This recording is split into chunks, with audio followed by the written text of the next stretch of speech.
Nun sind wir bei der Abteilung 7 angelangt. Hier geht es darum, wie gehen die Menschen mit der Seuche um, was macht die Obrigkeit und Ähnliches. Also was passiert tatsächlich dann ganz konkret, wenn die Pest da ist, oder was macht man auch, um sie letztendlich von seinem Territorium oder von seiner Gemeinschaft fernzuhalten. Dazu haben wir als Eingangsobjekt einen wunderbaren Stein aus Ingolstadt, der war im Stadttor eingemauert und beginnt mit einem Zauberspruch, muss man schon sagen. Also Anani Zapta, ein magisches Wort, was eben Unheil und auch Krankheit fernhalten soll und was sich eigentlich eher selten findet in so offiziellen Dokumenten wie diesem Stein, der ansonsten die Baugeschichte des Stadttors eher wiedergibt. Also das schon sicherlich eine ganz Besonderheit eben aus Ingolstadt, dass dort eben dieses pestabweisende Wort auch tatsächlich ein Stein gemeißelt über dem Stadttor hängt. Aber man hat natürlich schon versucht, irgendwie die Pest von seinem Territorium, von seiner Stadt fernzuhalten. Also nicht erst nur zu bekämpfen, wenn sie da ist, sondern auch eben schon dafür zu sorgen, dass sie gar nicht kommt. Und dazu gibt es eben verschiedenste Maßnahmen, wie zum Beispiel, dass man Reisepässe, kann man schon fast sagen, also Gesundheitspässe eingeführt hat, wo eben dann die Personen nachweisen mussten, dass sie eben aus Bereichen kommen, die nicht pestverseucht sind, sie und ihre Waren eben nicht dann eben betroffen sind.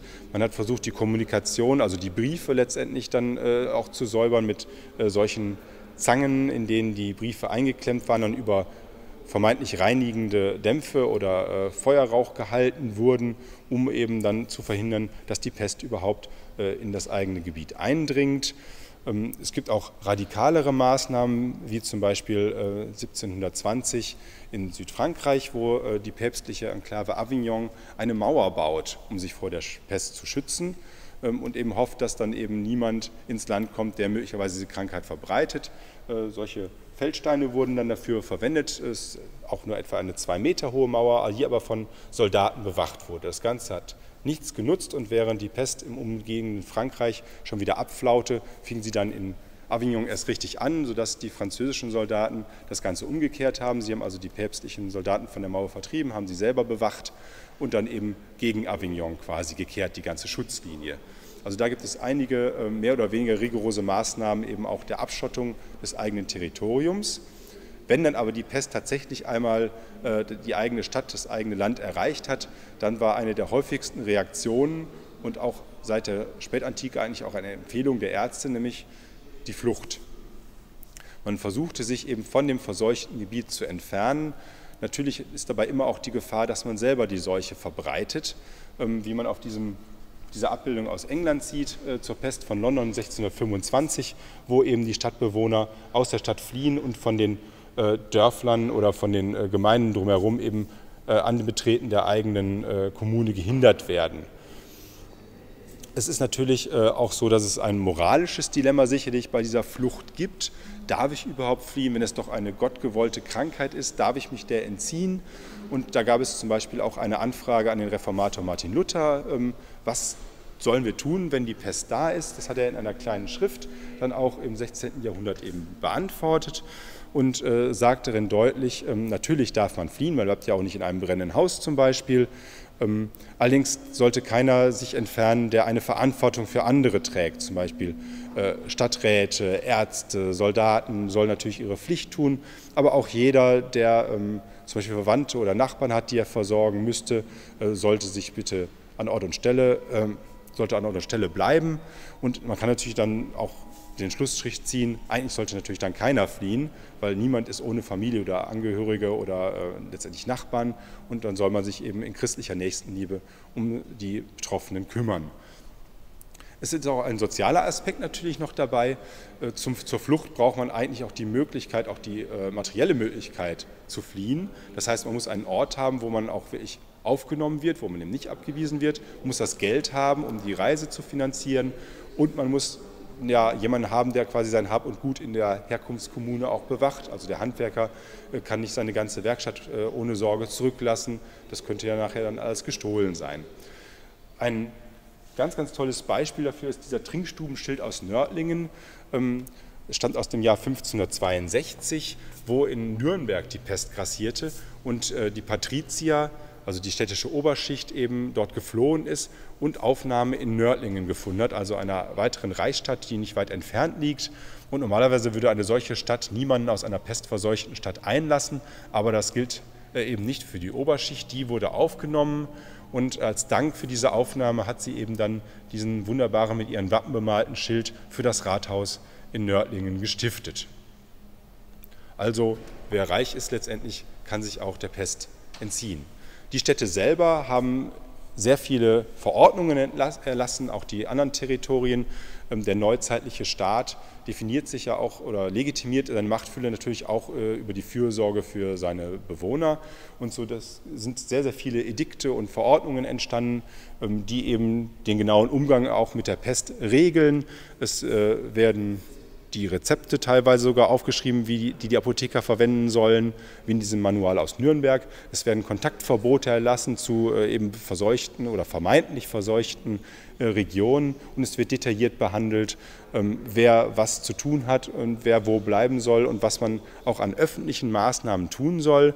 Und zu diesen öffentlichen Maßnahmen gehören zum Beispiel auch ganz konkrete von den Gesundheitsbehörden empfohlene Tätigkeiten gegen die Pest, wie zum Beispiel natürlich das Vertreiben des Miasmas, also der krankmachenden Dämpfe, indem man zum Beispiel große Feuer in den Straßen anzündet, um eben diese Dämpfe zu vertreiben. Teilweise ist auch überliefert, dass mit Kanonenkugeln bzw. mit Kanonen ohne Kugeln durch die Stadt geschossen wird, um eben diese schlechten Dämpfe, diese schlechte Luft zu teilen und zu vertreiben. Es wird auch erwähnt, dass die Sorge bestand, dass wenn man ständig mit der Pest und ihren Auswirkungen konfrontiert ist, man eher anfälliger für die Krankheit ist. Deswegen hat man das Läuten der Totenglocken eingestellt, um nicht ständig den Bewohnern vor Augen zu führen, ist es schon wieder jemand an der Seuche verstorben. Man hat die lauten Eisenreifen von solchen großen Rädern, von den Leichenkarren abgefedert mit Stoff, damit die eben nicht so einen Lärm machen. Und man hat auch den Transport in die Nacht verlegt, damit eben die Leute nicht ständig vor Augen hatten, dass die Pest in der Stadt ist und sie eben auch selber in Gefahr sind.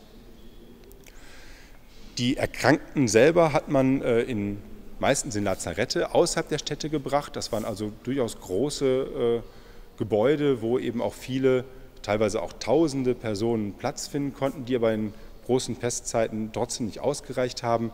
Wenn diese überfüllt waren oder auch als einzige Vorsorge gab es auch die Möglichkeit, jemanden in seinem Haus einzuschließen. Das bedeutet natürlich für die anderen, die dort im Haus wohnten, auch ein Todesurteil eigentlich, wenn man eben mit einer pestkranken Person eingeschlossen ist und nicht aus dem Haus kann. Deswegen wurde es auch militärisch abgeschlossen, also ein Soldat vor die Tür gestellt zum Beispiel. Die Häuser wurden gekennzeichnet, hier bei uns in Westfalen und im Rheinland öfter mal durch Strohbündel oder Strohkränze zum Beispiel, aber auch durch gedruckte Zettel, die man dann einfach dann nur an die Wand kleben musste, um zu zeigen, hier ist eben ein Pestfall, man soll sich also in Acht nehmen. Eine Herausforderung ist sicherlich dann auch eben der Umgang mit den vielen Verstorbenen. Das haben wir vorhin in der Religionsabteilung gesehen, dass es natürlich Schwierigkeiten mit den Massengräbern gab, die auch eigentlich dem christlichen Begräbnis widersprachen. Aber auch die rein praktische Handhabung war natürlich eine Aufgabe. Hier haben wir einmal diese große sogenannte Pestzange aus Marseille, mit der eben die Toten bewegt sein sollen während dieser Pest von 1720 bis 1722. Ob es tatsächlich dieses Alter hat, das Objekt, das kann man nicht genau sagen. Auf der Abbildung im Hintergrund sieht man eher, dass die Arbeiter mit Stangen letztendlich und Haken versuchen, die Pestkranken zu entfernen. Eine weitere Maßnahme war, wenn es denn doch eine Möglichkeit gab, noch eine reguläre Bestattung auszuführen, dass man die Verstorbenen dann mit ungelöschtem Kalk übergossen hat, um eben die Verwesung zu beschleunigen und die Ansteckungsgefahr zu minimieren. Bei diesem Objekt hier in der Vitrine hat vermutlich der Kalk schon abgebunden, bevor er letztendlich ausgeschüttet wurde. Und deswegen ist der Körper unter dieser Kalkschüttung erhalten geblieben. Und dadurch hat sich der Hohlraum durch die Verwesung gebildet. Und der ist dann bei der Grabung in dieser Kirche in Esslingen mit Gips ausgegossen worden. Das heißt, dieser Abdruck, der in dieser Negativ-Kalkform erhalten war, hat sich durch den Ausguss auch noch erhalten. Und das ist jetzt tatsächlich das Antlitz vermutlich eben eines solchen Opfers, möglicherweise Johannes de la Porte. Das ist zumindest der Name, der auf dem Stein darüber geschrieben war. einem Offizier des 17. Jahrhunderts, der möglicherweise an der Pest oder einer anderen Seuche eben verstorben ist. Ja, so viel zu den konkreten Maßnahmen, auch zum Beispiel der Obrigkeit. Was machen wir, wenn die Pest in der Stadt ist? Und jetzt gehen wir weiter in die nächste Abteilung.